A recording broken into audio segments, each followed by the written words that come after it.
Red shoes. Once upon a time, in a land far, far away, there was a very cute girl named Karen. She lived in a tiny house with her mother and was a very happy girl. She would ask her mother about everything she was curious about. Mom, what are these tiny lights in the sky? They are stars, Karen. Everyone who lives on Earth eventually turns into a star and shines in the sky forever. Karen only had one toy, one dress, and a pair of wooden slippers she wore on the street. The wooden slippers her mother made for her were not very comfortable, but they were the only ones she had. One day, Karen's mother got very sick. So Karen went to town to buy medicine for her mother, and along the way, she found a pair of red shoes in a box on the roadside. The shoes shone so beautifully that Karen couldn't help but bring them home with her. Look, Mommy, I found these by the roadside. Aren't they beautiful? Just right for me. These may belong to someone else, Karen. You should immediately take them back. But if they had an owner, she wouldn't have left them there with the box. Maybe the owner dropped it accidentally. Then they shouldn't have dropped it. I found them. They belong to me now. They're mine. Baby, listen to me carefully. I may not be able to buy you new shoes right now, but I don't want you to wear someone else's shoes just because of that. Please, don't be stubborn. Promise you won't wear these red shoes. Karen sadly promised her mother not to wear red shoes and hid them under her bed. Months passed by until one day Karen came home and couldn't find her mother in the house. She looked all over until she realized that her mother had become a bright star. The next day, on her way to her mother's funeral, Karen put on those red shoes. Those who came to the funeral couldn't take their eyes off Karen's shoes. How dare she wear red So shoes? disrespectful. But Karen did not care because she loved her shoes. A good-hearted old woman passed by the cemetery. This old woman learned that this little girl was now an orphan and wanted to adopt her. Come with me, pretty girl. I will do my best to make you successful and beautiful when you grow up. So Karen went to live with the old woman for many years. Karen, you've been wearing these shoes since your mother's funeral. You need to take them off now. They're so dirty. No, I love my red shoes. Oh, Karen, don't be so stubborn. Come on, change your shoes. I'll buy better shoes, I promise. Karen did not want to offend the old woman who had been so kind to adopt her. So she finally took off her red shoes and threw them away. Days passed until one day, Karen was playing in her new room with her new clothes and toys, and the old woman brought her a new pair of shoes. But Karen didn't like these shoes at all. But these are blue. Very ugly. I don't like them at all. So for years to come, Karen missed her red shoes a lot. She grew into a beautiful young lady, but her stubborn attitude never changed. Even when the old lady brought her gifts. I don't want to wear this thing. But I knit this for you. I'll never eat this food. Make me French fries. At least take a little bite, darling. The old woman was very upset when Karen got up from the table without having a meal. She made French fries for her and took them to her room. At that time, Karen was taking off her blue shoes. Look, see? All my things are so small now. I've grown up. Well, come on then. Let's buy you new clothes and shoes. Then the old woman and Karen went to the store. Oh, look, just like my favorite red shoes. I must have them. Let's get these.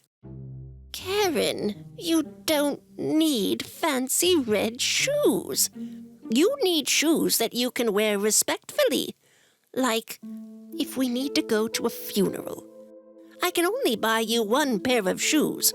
Let's buy those black ones and go home. I am very tired. I don't care. If you don't buy both shoes, I'll walk barefoot everywhere from now on.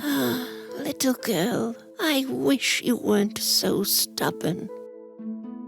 The old woman bought the black shoes for Karen and spent the last of her money to appease her with the red sparkly shoes, too.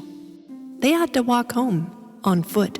The old woman's feet hurt a lot along the way, and she could not keep up with the spoiled Karen. And Karen didn't care. She walked on home with her new red shoes. One day, the old woman told Karen that they needed to attend a funeral in town. Karen, be sure to put on your black shoes. Otherwise, it will be disrespectful at the funeral. Karen looked at the black shoes in her room, and then at the bright red ones. She chose to put on the red shoes. When they left the house, she covered them up with her skirt, so the old woman would not see the shoes. However, at the funeral, everyone saw Karen's shoes, shining brightly under her skirt. They spoke amongst themselves about Karen's red shoes at the funeral, and about how disrespectful the shoes were. When what was said came to the old woman's ear, she got very angry. You didn't listen to what I told you, and you put on the red shoes again. You're so stubborn, Karen. Show some respect. A handsome young lord passing by at that time was struck by Karen's beauty. He came to her and went down on his knees and gave her compliments. How beautiful you are, and so delicate in these beautiful shoes. My lord, you make me blush. You must be a very good dancer. I invite you to the dance night in the palace tonight. Please come. With the happiness of the Lord's offer, Karen started dancing with joy. But after a while, Karen couldn't stop dancing. Why can't I stop my feet? What is happening? Oh! Karen started walking away from the old lady and the Lord while she was dancing. Karen, come back. Even though the Lord chased Karen for a while, he lost her. Karen's red shoes turned out to be more stubborn than Karen. They took her until top of the mountain and made her dance day and night for 3 days. Karen's feet hurt so much that she screamed at every step. Even though they got into the mud and prickly needles stuck, the shoes kept dancing. Enough! I'm very tired. I won't be so stubborn from now on. I promise. Please stop. Shoes, please stop. Stop. And when Karen said she'd give up all her stubbornness, the red shoes jumped off her feet, and Karen, too, fell to the ground. And the red shoes kept on dancing without her. Karen found a stick and managed to limp home in pain. Her legs hurt a lot. She started to cry with happiness when she saw her house. The old woman greeted her at the door. They hugged each other. I know I was very stubborn, girl, but I promise I won't be like that anymore. After Karen gave up her stubbornness, things started to get better. One day, someone knocked on the door. It was the young and handsome Lord. Well, there you are, Karen. I tried to keep up, but you danced so fast. How did you do that? Karen was glad to see the handsome and young Lord. That was the day the Lord and Karen's love began, leaving stubbornness behind. Karen lived a happy and peaceful life. The Wolf and the 7 Little Goats. Once upon a time, a wolf wandered. He was hungry all the time. He ate a lot, but he could never get enough to satisfy his stomach. I'm hungry again. So, day and night, he would wander the forest, chasing prey. One day, the hungry wolf discovered a small hut. He sneaked up carefully and quietly, and when he got close, he looked out of the trees, saw that a mother goat and her 7 babies lived in the hut. Oh, now there's a meal that'll last a whole week. The crafty wolf laid in wait and spied the hut until the morning. In the morning, the mother goat was about to kiss her 7 babies and leave the house.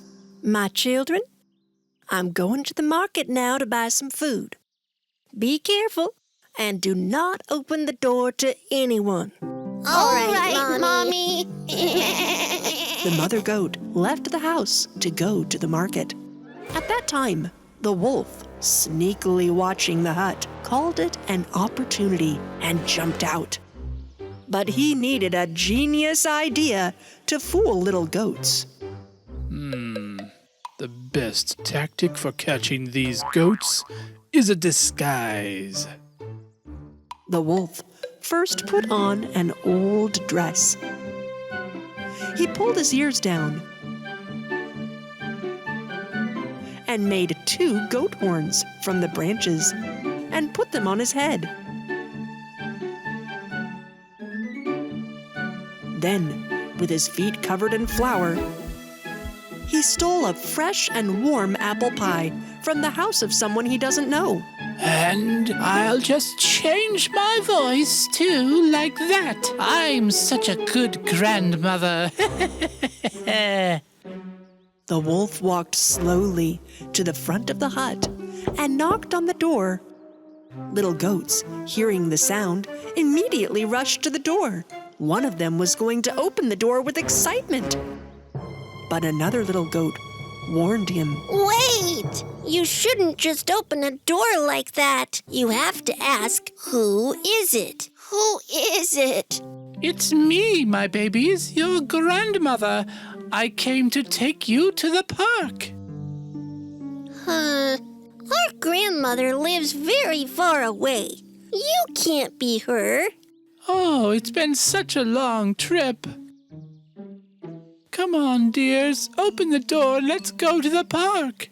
When the wolf said that, the little goats looked under the door and looked at the wolf's feet. Look, her feet are just like ours. Yes, but her nails are too long, like a wolf. When the little goats did not open the door again, the wolf made them smell the apple pie he brought them. Look, I brought your favorite apple pie, dear grandchildren. And wolves don't know how to make pies. The goats smelled the apple pie and got excited and opened the door. None of them understood that he was a wolf in disguise. Come on, Grandma. Let's go to the park. We'll eat our apple pie when we return. The little goats and wolf left the hut. I'm so hungry. I can hardly contain myself. While the goats were walking happily, the wolf's dress caught on the branch of a tree. The dress slipped off the wolf slowly, and the little goats were stunned by surprise when they saw the wolf's horrible fur.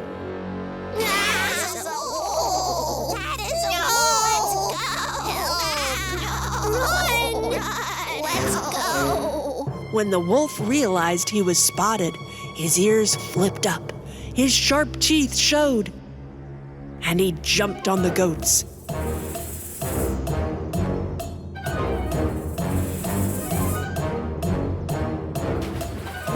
He found and caught them all one by one. Only one of them survived, and he ran away from the wolf. The wolf kidnapped 6 little goats and took them to his dark nest. To inform his mother, the little goat that survived ran so fast that he lost his breath. Meanwhile, the mother goat returned home from the market with a basket of fruit and vegetables. The door of the house was wide open. She hurried inside, but couldn't see her tiny babies around. "My babies! Where are you? My little goats!"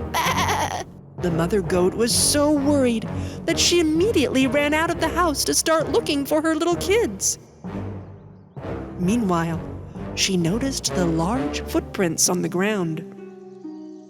"Oh no, these tracks are the footprints of a wolf!" She followed them for a while, but then the ground changed and the prints disappeared. "What am I going to do now? Oh, a wolf has kidnapped my children!" While the mother goat cried, the little goat that had escaped came running to her. Mom! Mommy! "My baby, where are your brothers? What happened? Tell me quickly." A hungry wolf disguised himself as our goat grandmother and tried to kidnap us, Mother. Only I survived, but I know where they are. The mother goat and her little baby ran to the wolf's lair. When they arrived, they heard the voices of the little goats.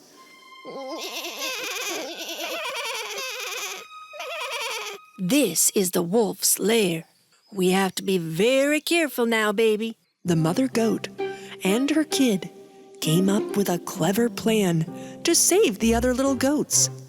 They both stood in front of the wolf's house and made a huge bear shadow with their hands inward.